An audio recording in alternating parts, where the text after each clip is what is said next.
안녕하십니까. 오늘 또 주님의 이름으로 사랑하는 저의 유튜브를 시청해 주시는 모든 분들에게 평안과 위로를 기원합니다. 지난주에 말씀드린 대로 오늘은 적그리스도와 제3성전에 대한 문제를 말씀을 드리고자 합니다. 제가 이러한 말씀을 드리게 되는 것은 이단적 사상을 가진 사람들에 의해서 전해지는 잘못된 종말론 때문입니다.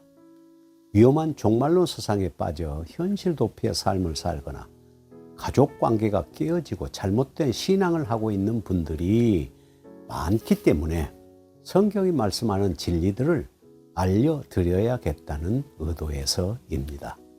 물론 제가 말씀드린 것들이 다 옳고 다른 사람들의 전한 것들은 틀렸다는 것을 말하는 것이 아닙니다. 저의 말씀을 듣는 분들이 바로 분별하시기를 바라는 마음에서입니다. 주로 적그리스도와 제3성전을 말하는 사람들이 이것을 주님의 재림과 연결시키고 있는 것을 봅니다.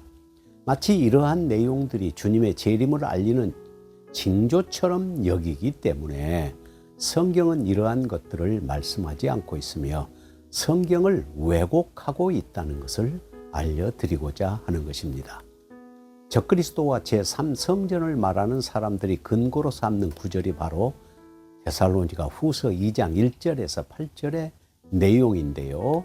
불법의 사람, 멸망의 아들, 대적자, 하나님의 성전에 앉아 자기를 보여 하나님이라고 하는 자라는 말씀을 가지고 마지막 시대의 적그리스도와 제3성전을 유추하고 있다는 것입니다. 과연 사도 바울께서 말씀하신 데살로니가 후서 2장의 말씀이 2000년 후의 종말의 적그리스도와 제3성전을 말씀하는 것일까요? 오늘은 세 가지로 말씀을 드리도록 하겠습니다. 첫째, 성경에서 적그리스도는 과연 무엇을 말하는가? 둘째, 성경은 제3성전을 말하고 있는 것인가? 셋째, 마태복음 24장 32절, 36절, 누가복음 21장 29절에서 33절에 무화과 나무의 비유와 이스라엘 독립 그리고 말세의 징조와 과연 어떤 관계가 있는가 하는 것입니다. 그렇다면 첫째, 성경에서 적그리스도는 무엇을 말하고 있는가 하는 것입니다. 사람들이 다니엘 9장 26절에 기록하고 있는 장차 나타날 한 왕을 마지막 한 일의 예수님 십자가 사건 이후 2000년이 지난 오늘 이 시대에 있을 7년 대환란과 연결시켜 마지막 때에 나타날 적그리스도로 간주하고 있고, 요한계시록 6장에서 첫째인 심판에서 흰말 탄 자를 적그리스도로 간주하고 있는데요. 과연 그럴까요? 다니엘에 나타난 한 왕은 마지막 시대에 나타날 적그리스도가 아닙니다. 마태복음 24장 15절에서 예수님이 선지자 다니엘에 말한 바 멸망에 가증한 것이 거룩한 곳에 선 것을 보거든 이라고 말씀하신 것과 누가복음 21장 20절에 예루살렘이 군대들에게 에워싸이는 것을 보거든 이라는 말씀은 예수님 사후 37년 후에 AD 70년에 일어날 로마와 군대 장관 티투스 베스파니아누스의 예루살렘 멸망 사건을 말씀하는 것이 분명합니다. 그렇다면 다니엘서 9장의 한 왕을 2000년 후에 마지막 시대의 적그리스도로 끌고 오는 것은 비성경적인 해석입니다. 또한 요한계시록 6장에서 흰말 탄 자가 적그리스도라고 주장을 하는데 절대 적그리스도가 아닙니다. 심판을 받을 대상이 누구인가요? 하나님을 대적하는 자들이 아닙니까? 당시 심판의 대상은 바벨론으로 묘사되고 있는 로마입니다. 적그리스도를 통하여 하나님이 대적자들을 심판한다는 것도 비상식적인 것이고요. 계시록 6장 8절에 저희라는 말이 나오는데요. 심판의 도구들로서 검과 흉년과 사망과 땅의 짐승이라고 말씀하는데 이것은 구약에서 하나님의 심판의 도구들로 사용하시던 것들이고요. 요한계시록에서는 전쟁과 기근과 전염병과 그리고 흰말 탄 자인데 이것은 당시 심판의 대상이 누구인가를 알면 바로 답을 얻을 수가 있는 것이지요. 로마가 가장 두려워하고 있었던 것은 바로 로마 북방 지역에 있는 파르티아인들인데, 이들이 흰말을 탄 궁수들이었기 때문에 로마인들이 가장 두려워하는 존재들이었습니다. 정복에 대한 두려움과 공포가 첫 번째 심판의 수단이었음을 보여주는 것입니다. 데살로니가 후서 2장에서 언급하고 있는 멸망의 아들, 불법의 사람, 성전에 앉아 자기를 하나님이라고 하는 자는 마지막 때의 적그리스도가 아닙니다.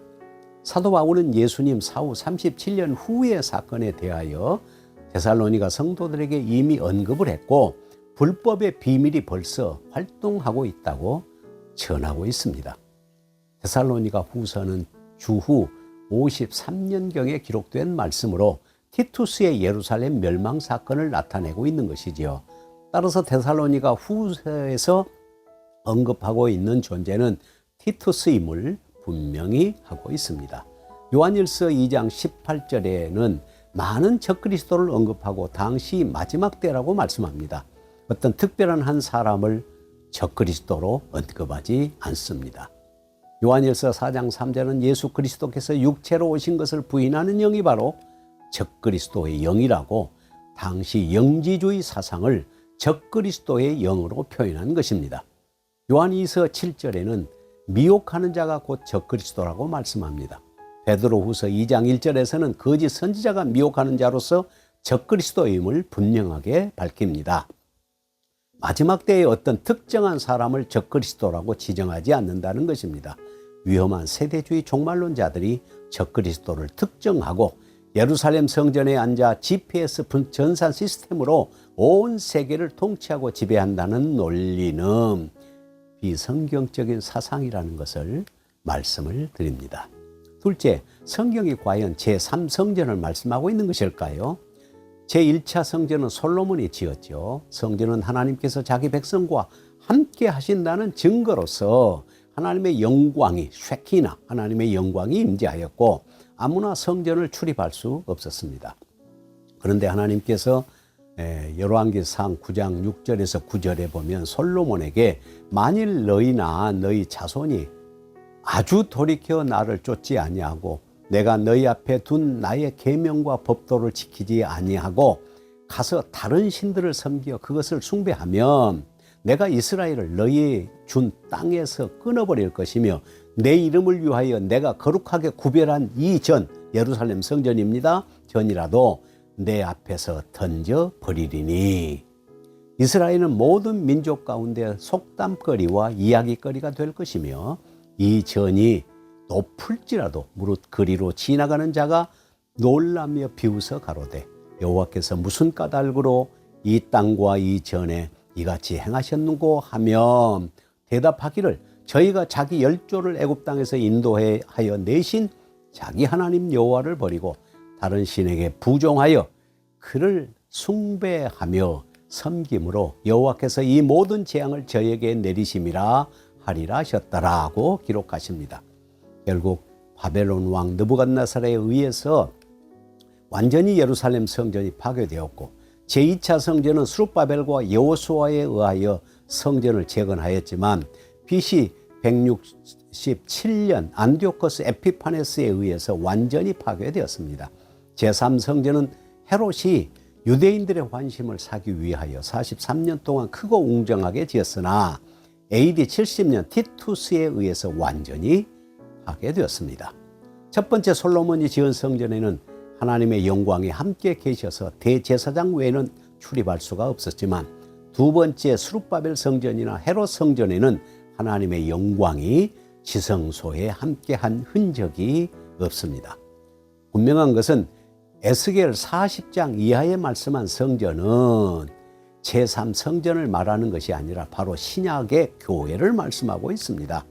여호와 삼마, 바로 하나님의 교회와 함께 하신다는 약속이지요. 예수님의 이름을 임마누엘이라고 말씀하는 것이 바로 하나님이 우리와 함께 계시다라는 여호와 삼마의 성취라고 할 수 있습니다. 요한복음 2장에서 헤롯이 지은 성전을 보시고 이 성전을 헐라 내가 사흘 동안에 일으키리라 말씀하셨는데 주님이 살아나신 후에야 제자들은 깨달은 것이지요. 바로 주님이 말씀하신 성전은 예수님의 육체를 말씀하는 것인 줄 깨달았지요. 히브리서 10장 20절에는 성전의 지성소와 성소 사이의 휘장을 예수님의 육체로 표현하는데 주님께서 십자가에서 죽으실 때 성전의 휘장이 위에서 아래로 찢어진 것은 예수님이 하나님과 인간 사이에 막힌 담을 헐어서 예수의 피를 힘입어 성전에 들어갈 담력을 얻게 되었다고 선언합니다. 또한 고린도전서 3장 16절에는 성도들이 하나님의 성전이요, 고린도후서 6장 16절에는 우리 성도가 살아계신 하나님의 성전이라고 분명하게 말씀하십니다. 이제는 더 이상 물질적인 건물과 같은 성전이 아니라 주님의 교회인 성전에 거하신다는 말씀이시지요. 더 이상 건물, 이 빌딩 성전이 필요하지 않는다는 것입니다. 요한계시록의 새 예루살렘 성은 요한계시록 21장에서 분명하게 말씀하듯이 신구약 교회가 예루살렘 성전으로서 그리고 예루살렘 성곽으로서 하나님의 백성들이요, 성전은 하나님과 어린 양으로서 하나님이 자기 백성인 신구약 교회와 함께 하신다는 것을 말씀하는 내용입니다.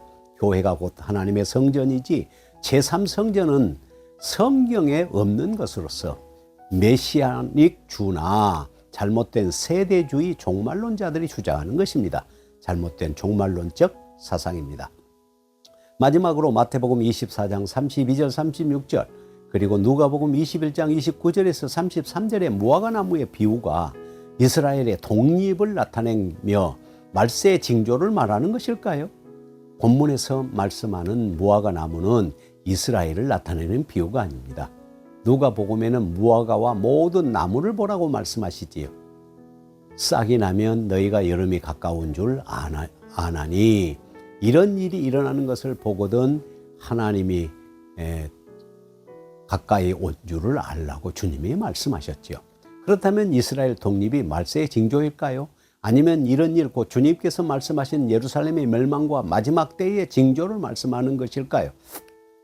마태복음 24장에서도 언급한 내용들은 예루살렘의 멸망을 시점으로 하여 종말의 도래를 말씀하고 있음을 봅니다. 주님이 말씀하신 내용은 첫 번째 사람의 미혹을 받지 않도록 주의라고 하시면서 많은 사람들이 예수님의 이름으로 와서 나는 그리스도라 하여 많은 사람들을 미혹해 할 것이라고 선언하죠. 민족이 민족을 나라가 나라를 대적하여 일어나겠고 처처의 기근과 지진이 있을 것이요 거짓 선지자가 많이 일어나 많은 사람들을 미혹하겠다고 증거하십니다. 그리스도가 여기 있다 저기 있다 하여도 믿지 말라고 하시면서 거짓 그리스도들과 거짓 선지자들이 일어나 큰 표적과 기사를 보이어 할 수만 있으면 택하신 자들도 미혹할 것이라고 말씀합니다. 무화과 나무와 이스라엘을 연결하여 1945년 5월 14일 이스라엘의 독립과 주님의 재림과 연관 짓는 것도 위험한 성경 해석으로서 지리학적 이스라엘의 제3성전이 지어지고 지리학적 예루살렘 성에 적그리스도가 세계를 통치하고 지리학적 이스라엘 땅에 예수님이 왕으로 재림하고 지리학적 이스라엘 사람을 다 구원하신다는 메시지는 성경에 없습니다.